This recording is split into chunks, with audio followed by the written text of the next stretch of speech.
Yuletide greetings from old St. Vic, your guardian angel of the big box. And do we have something to stuff in your stockings this holiday season?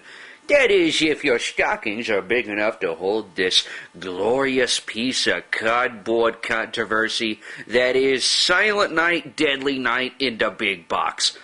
Seriously, this big box will roast your chestnuts over an open fire.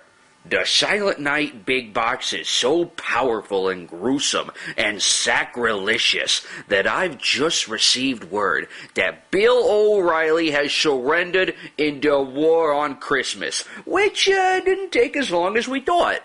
Silent Night, Deadly Night was released by one of the pioneers of the big box, USA Home Video, whose most notable big boxes...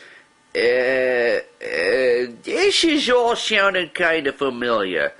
I already talked about USA Home Video, didn't I? Well, I'm more embarrassed than a midget auditioning to be a reindeer.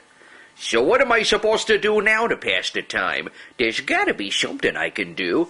Oh, I could just talk about the movie. Yeah, why not? We'll just talk a little bit about 1984's Silent Night, Deadly Night.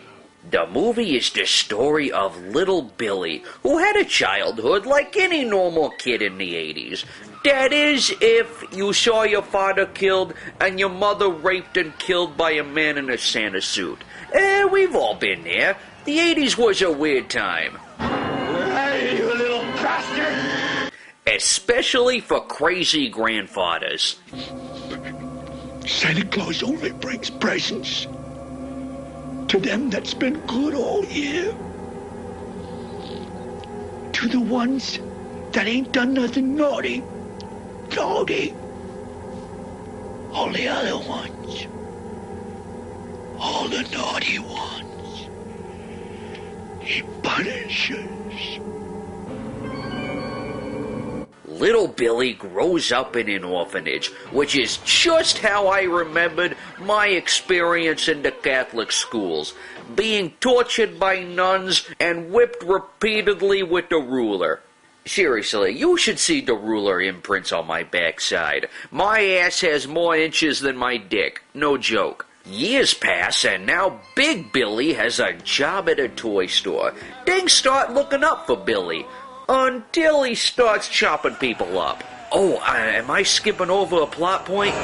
You'll have to forgive me. I get easily distracted by my, Christmas cookies. The store manager has Billy dress up like Santa, which causes Billy to go insane and take on the personality of dear old Kris Kringle.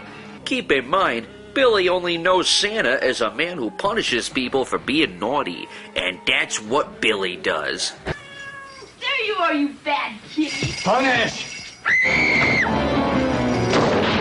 Most people think Dolph Lundgren was the original Punisher, and they're dead wrong, because clearly it's Robert Brian Wilson in Silent Night, Deadly Night.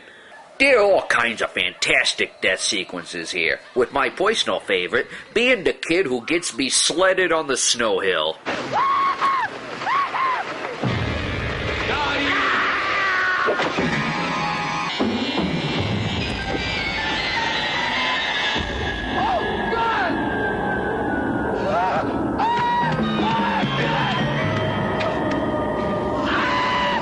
Needless to say, in 1984, Silent Night, Deadly Night met with a bit of controversy. Okay, it was met with a lot of controversy. You could take a crap on the Vatican steps while dressed as a terrorist with a Hitler mustache, and it wouldn't cause near the controversy that this film did. TriStar Pictures intended for this to be a major release in the winter of 1984. Sex-deprived PTA members picketed the release of the film. They had protest signs and everything, probably because it was the only time in their lives where they got to hold a nice big piece of wood. Siskel and Ebert went on their television show and named off the producers of the film by saying shame on all of them. Apparently, they were under the impression that the producers wanted to remain nameless, even though the toy store in the movie is named after one of the producers. It's at this point you have to ask, what did they want in a slasher film? For years, these Muppets claimed the slashers were nothing but a bunch of killing and sexing. But here's a slasher film that takes half the movie to explain the backstory and the psychological downward spiral of the killer. Its killer was a real human with real problems who just couldn't take it anymore. It's truly one of the best killer build-ups for any slasher film. Yet it still wasn't good enough for them. Maybe if Johnny McNaughton directed it, it would have been. Also, Leonard Face Vagina Moulton awarded it 0 stars and asked, "What's next? The Easter Bunny is a child molester?" Apparently, old Pussyface missed the fact that Billy is not the real Santa Claus. All of this controversy caused its original distributor to pull ads for the film 6 days after release, and ultimately they pulled the film itself. The movie sat around for another year, awaiting its ticket for the island of misfit movies. But then, the movie's savior was born, in the form of big box company USA Home Video, who picked up the rights to this little scene slasher. USA released the film uncut and unpunished, and along with some of USA's other releases, such as the animated Rambo and the made-for-TV favorite Bad Ronald, the film put USA Home Video on the map, as it became one of the more notable big box companies. Silent Night, Deadly Night itself even became one of the more prominent slasher films in the 1980s and is regarded today as a cult classic of the genre. The film spawned 4 sequels, one of which was mostly just flashback footage of the original. That's how you know you got a classic on your hand. When the sequel to your film says, you know what, the original was so good that we're just going to primarily show footage from that one.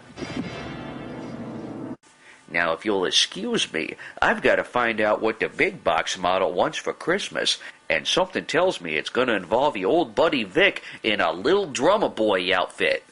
I thought so. Naughty. Oh, Santa's watching, Santa's waiting, everybody's celebrating. Did you do your best this year? Too late now, 'cause